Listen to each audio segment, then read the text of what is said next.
Hello everybody, welcome back to my channel. If you're new here, my name is Emily and I am a costume and prop maker. Today I'm going to attempt to make an entire Tusken Raider helmet in just one day. This build was actually chosen by my Patreon community. They chose the Tusken Raider, which is a very ambitious project, but I dig it, I love a challenge. I've been super inspired by similar one-day build projects by really awesome, talented, creative people like Adam Savage and Punished Props, and I wanted to give it a try for myself. So the time right now is 8:39 a.m. So that means 8.5 hours before I call it a day. I don't want to work into the night too much, but if we must, we must. Full disclosure, I printed these 3D printed parts yesterday and last night. Even on my V400, this was all about 18 hours of printing total. I was originally going to make this a 2-day build, but then I was thinking the whole first day would just be me printing and going and buying supplies, which would have probably been a little bit boring to watch. So I just decided to do that part off camera and make this a 1-day build instead of a 2-day build. So forgive me for cheating, I'm sorry. This is gonna be a really challenging build and I have no time to waste. So I got my coffee and let's just get right into it. Okay, so here are all the pieces that I 3D printed last night and yesterday. I'm using the files from Stormtrooper Guy on Thingiverse for this build. I'll put the link in the description. And also excuse like the horribly abrasive orange. I was trying to finish up some partial rolls, so I'm so sorry for your eyeballs. So for now, I'm gonna put all of these small pieces over to the side, and we just need to start by assembling these base pieces.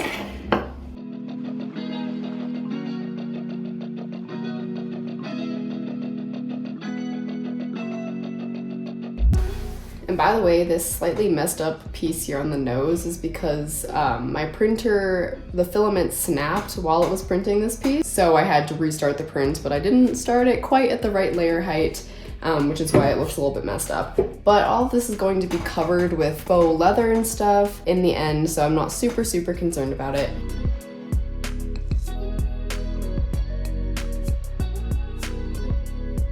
Okay, so now that this is fully welded, what I'm gonna do is file down some of the rough points and also add some wood filler to the nose gap. It's gonna be covered anyways, but it's gonna bother me if I know it's there.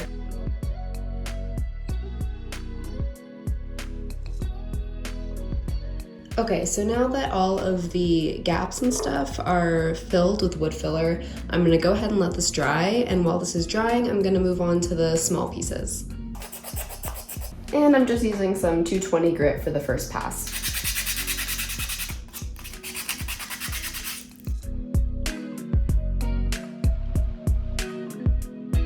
All of these pieces are sanded down a little bit. So now that these are all sanded down, what I'm gonna do is coat them in some wood filler mixed with acetone. This is a mixture that I use with a lot of my builds. So if you've ever watched any of my videos before, you've probably seen me do this before. But what I do is I basically just mix up some wood filler with some acetone. And what the acetone does is it thins the wood filler enough that it can sink into the cracks between the layer lines really easily. And it makes a really nice, smooth finish. And the consistency that you want to go for is sort of like melted ice cream. And you can also do this method with Bondo, but I like wood filler because it's easier to sand down, it's less toxic, and it doesn't make the entire room smell horrendous. But there's also cons to wood filler. I actually have a whole other video on this topic if you're interested, but for now, I'm just gonna keep it at that. So now that that's all mixed up, I can start brushing this onto my pieces. And by the way, I like to go with the layer lines, so that would be across the piece. And this just helps it sink between a little bit better, I found.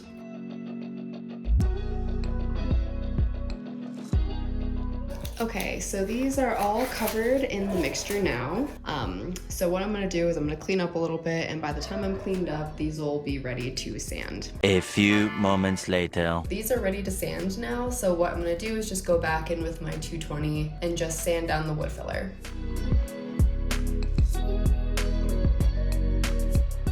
Okay, so all of these pieces are sanded down now, so these are going to be ready for a layer of primer. The primer that I'm using is just the Auto Primer from Rust-Oleum. I use this all the time because it's affordable and it works really well. The helmet base is also completely dry, so what I'm going to do is I'm going to give this a coat of just regular black. Doesn't really matter what kind of black it is. This is all gonna be covered with fabric in the end, but I just don't want any just in case it shows through, because of course I chose to print parts of this in the most abrasive, visible color ever. So just in case any parts show through, I just wanna make sure that it's gonna be a nice neutral black.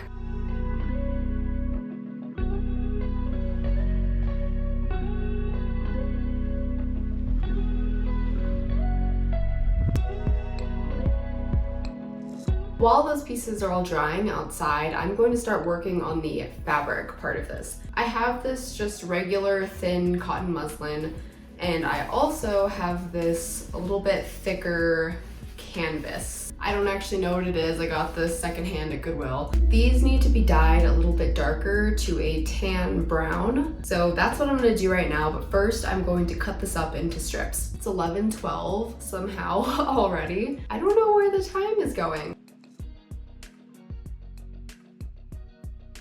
For the dyes, I'm going to be using RIT. I'm going to be using some brown, black, and yellow, I think, to try to get that really nice tan, brown, deserty, dusty color.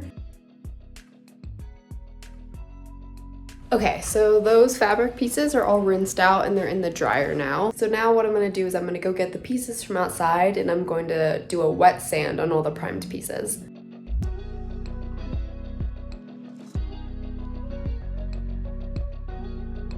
These are all wet sanded down now. So I think these are ready for silver. So I'm gonna go outside and do that real quick. So while I'm waiting for the silver to dry, I am going to start working on the black vinyl piece that goes and kind of wraps into the snout here. I have this really thin black vinyl that I think is gonna work really well. What I'm gonna do first is I'm gonna make this into sort of a tube shape that I can kind of stick in here and then pull the edges out to the outside so that it kind of has that bunching and like going into the snout effect.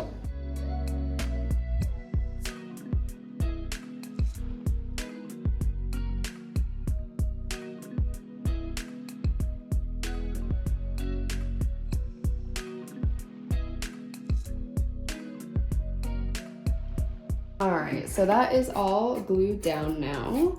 And I also trimmed the edges as best as I could so that there was a little bit less hanging out. So now what I'm gonna do is I'm gonna go and get those silver pieces and I need to put on the nose piece before I can do the brown leather wrapping. Also, the time is currently at 12:51, so I think this is where I start to freak out a tiny bit. All right, so here's the nose piece and I was about to glue it down onto here, and the way the model looks, it has this like curved part in the back that looks like it should match up right within here. So it looks like technically it should slide all the way back, but in my reference pictures, I found that the Tusken Raider nose kind of actually sticks out past the snout a little bit, more like that. So I think what I'm gonna do is I'm gonna glue it down there and I'm gonna put some foam and stuff in the back here so that there's not that gap. But yeah, I'm not sure if other people who use this model did it that way, but that's what I'm gonna do.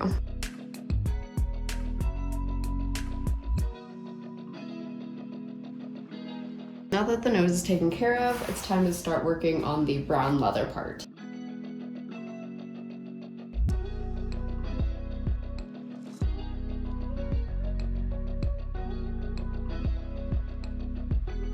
I'm also going to apply a little bit of brown paint to the back edge of these, just so that the white is not showing.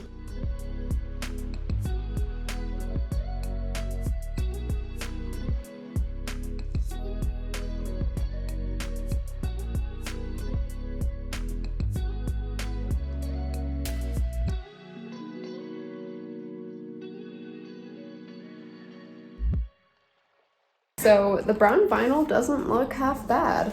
I do wish that I had some real leather because I do think it would look way better. But honestly, I think with the rest of the wrapping kind of covering the edges and stuff, I don't think it's gonna look terrible. The next order of business is going to be applying the rest of the silver bits, and then we just have to wrap it, and then we're like 90% done. Time check, it is 1:49 right now, so we're actually making pretty good time. I'm not gonna say I'm super surprised, but actually I am super surprised.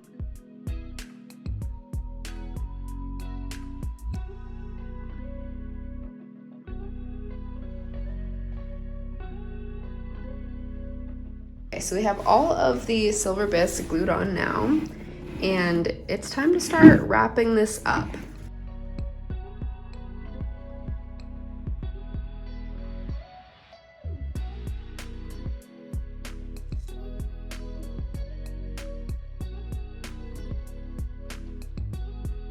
This actually looks really good, and I'm really happy with it. Now all I have to do is some weathering. I'm gonna start first by just taking some black 3.0. I like using this black because it's super matte, so it doesn't reflect any light, and it gives a really nice illusion like it's real dirt. I'm just brushing some onto the brown vinyl, making sure to get in the creases where dirt would naturally collect. Next, I'm using my favorite burnt sienna heavy body acrylic from Liquitex. This color is perfect for any kind of rust effect. It's a really nice brown red, and honestly I use it for everything.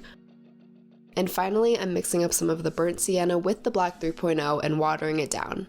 I'm using a sponge to just dab it into some of the creases of the canvas, and this is just to give a little bit of dimension to the wrapping.